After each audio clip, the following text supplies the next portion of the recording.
Всем привет и здравствуйте! В сегодняшнем видео я хочу поделиться с вами рецептами своих любимых постных супов. И первый рецепт – это самый простой овощной суп. Я немножко сделаю его необычным, добавив специи, о которых я вам сейчас расскажу, и красную чечевицу. Вообще, вы, наверное, уже заметили, что я очень люблю чечевицу красную. Она отлично разваривается и прекрасно подходит для загущения супов. Нужно ее добавлять совсем немножко. Она дает дополнительный белок, дополнительную консистенцию и, конечно, необычный, шикарный вкус просто. Итак, я взяла овощи, которые у меня были, ничего специально не покупала, взяла вот что было. Кое-что пришлось спасать, это вот морковка у меня загрустила, приходится ее спасать. Я использую лук-порей и вам советую, если у вас есть возможность,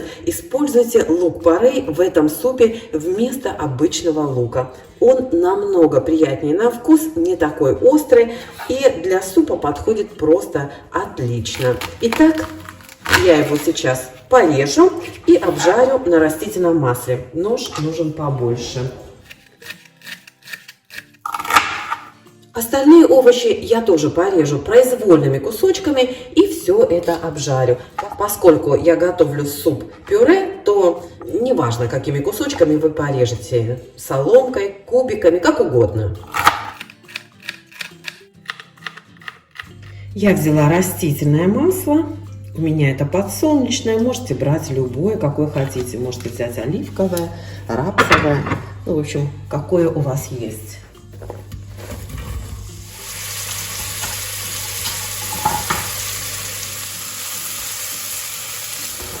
Добавляю сюда морковку, тоже обжарю.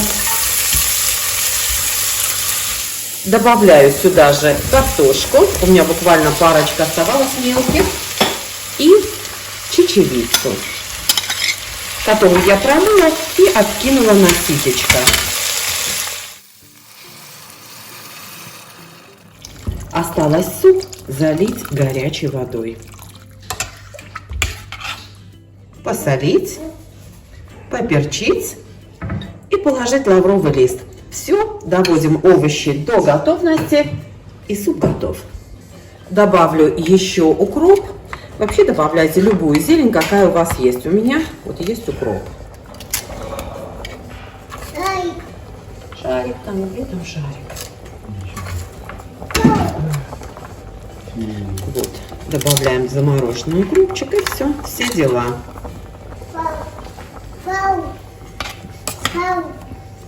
Flour. Это не flour, это grapes. Grapes. Этот суп отлично дружит с зирой или кумином. Добавляйте смело. И, конечно, моя любимая паприка, которая никогда не сыпется тогда, когда это нужно. Острый перец добавляйте по вкусу. Минут 5-10 и все готово. Суп готов. Овощи мягкие. Лаврушечку нужно вынуть и выбросить. Вот и все. Суп готов. Лаврушечку я вынула. Осталось только перебить суп блендером. И проверить на специи. Сейчас я проверю на соль и на перец. Досолю. У меня совершенно мало соли. Добавлю чуть-чуть черного перца. И немножечко острого красного перца. Я специально не перебила до совершенно гладкого состояния, но оставлю это на ваше усмотрение. Вот у меня здесь попадаются кусочки овощей. Картошка очень мягкая, поэтому ее даже вот так можно, видите, к стеночке разбить и все. Вот и все дела. Вы даже не представляете себе, как вкусно выдавить в этот суп пол-зубчика чеснока. Прямо вот так в тарелку. И подать его с бутербродом. Я хлеб слегка поджарила в тостере. Добавлю острый соус. Порезанные помидоры.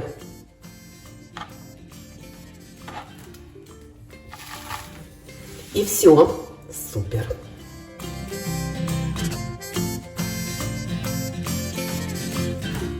грибной суп отлично подходит для постного меню. Я его обожаю, потому что готовится очень просто, получается вкусно, сытно, и его легко сделать скоромным, если добавить в него немножко сливок, сливочное масло или, например, мягкий сыр. Все, что нужно для постного супа, вы видите у меня на столе. Зелень и приправы можете добавлять на свой вкус.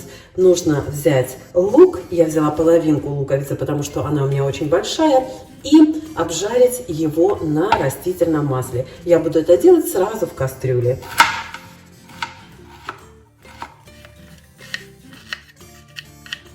Поскольку готовить мы будем грибной суп-пюре, то неважно, как вы порежете лук и грибы. Пока жарится лук, я порежу грибы на небольшие кусочки. Опять же, неважно, как вы их порежете, все равно будем перебивать блендером. Я взяла смесь белых и коричневых шампиньонов. Коричневые просто немножко вкуснее.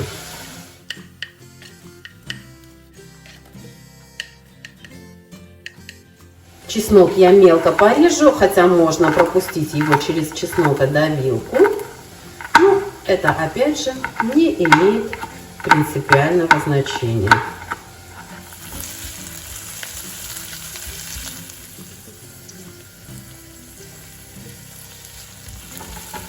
Слегка обжариваю чеснок для того, чтобы он дал аромат. Лук готов. Теперь добавляю сюда грибы и слегка их обжарю. Нужно постоянно помешивать, чтобы ни лук, ни грибы не прилипли к кастрюле.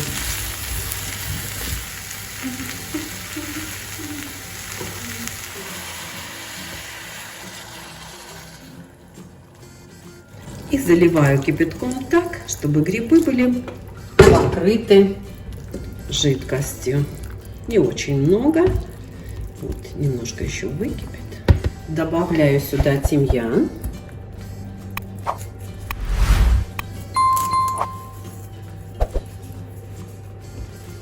И укроп. Не забудьте посолить, поперчить и добавить лавровый лист.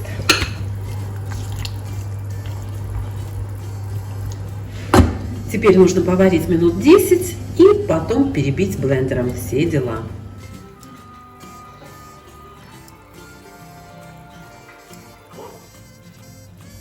Вот и все, друзья. Все готово. Не забудьте вынуть лаврушку. И осталось перебить суп блендером. Кстати, это не обязательно. Можете и так его съесть. И так вкусно.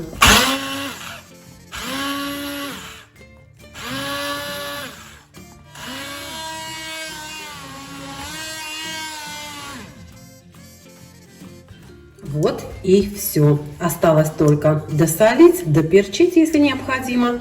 И можно разливать. Посмотрите, какая прелесть получилась. Если хотите, то можете забелить суп соевым молоком. Подать его с хлебом или с гренками. У меня все просто. Постный грибной суп с хлебом и с постным фасолевым паштетом. Всем приятного аппетита и пока!